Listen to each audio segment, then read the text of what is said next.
ஹரி ஓம். இன்று நமது இமயமலை ஹரித்வார் கங்கை நேர்குளம் ஸ்ரீ கங்கம்மா அன்னதான சேவையில் 9/3/2026 இன்று நமது அன்பரான ஆனந்த ராமகிருஷ்ணன் பவானி சிவானி குடும்பத்தார் இன்று அன்னதானம் வழங்கியுள்ளார்.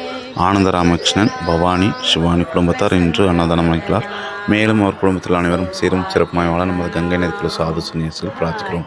ஹரி ஓம். ಯಜಮಾನಸ್ಯ ಸಹ ಕುಟುಂಬ ಸಹ ಪರಿವರ್ಸಮೇ ಸವೀರ್ಯ ವಿಜಯ ಆಯುಳ ಆರೋಗ್ಯ ಐಶ್ವರ್ಯ ಅಭಿವೃದ್ಧಿಯ ಸರ್ವೀಯ ಸ್ವೀಕೃತಿ ಪ್ರಾತಂ ಸರ್ವಸ್ನಿವಾರಣ ಪೂರ್ವ ಸಗಲೋಗಮನ ಗರ್ಭಸ್ಥಿತಿ ವ್ಯಾಪಾರ ಸ್ಥಾನೆ ಪಾತಲಾಗಂ ಸಧರ್ಮಂ ಅರ್ಥಂ ಕಾಮಂ ಮೋಕ್ಷಂ ಸರ್ವಪೃಚಂ ಸ್ಥಿತಿಯೋಗಂ ಶ್ರೀ ಹರಿದ್ವಾರ್ ಗಂಗೆ ನದಿಗೆ ಸಮರ್ಪಯಾಮಿ. ಶುಭಮಸ್ತು. हरिहर ब्रह्मादिभिः सेविता पार्श्वे पङ्कजशङ्खपद्मनिधिभिः युक्तां सदा शक्तिभिः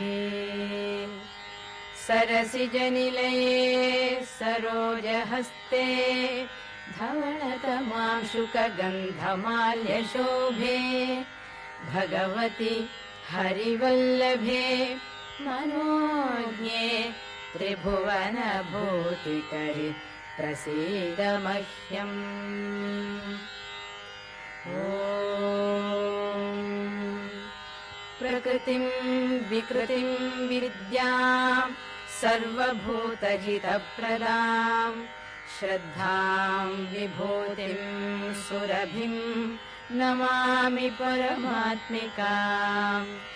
वाचं पद्मालयां पद्मां शुचिं स्वाहां स्वधां सुधां धन्यां हिरण्मयीं लक्ष्मीं नित्यपुष्टां विभावरीं अदितिं च दितिं दीप्तां वसुधां वसुधारिणीं नमामि कमलां कान्तां कामाक्षीं क्रोधसम्भवाम्.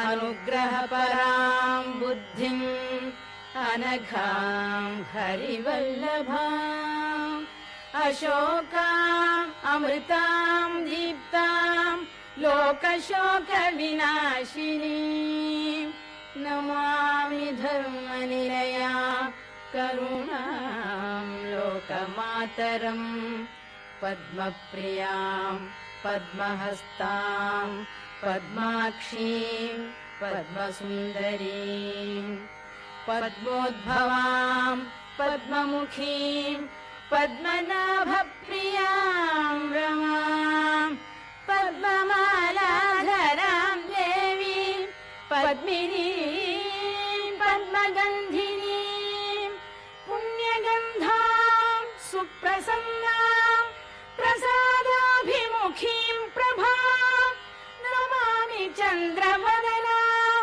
चन्द्रां चन्द्रसहोदरीं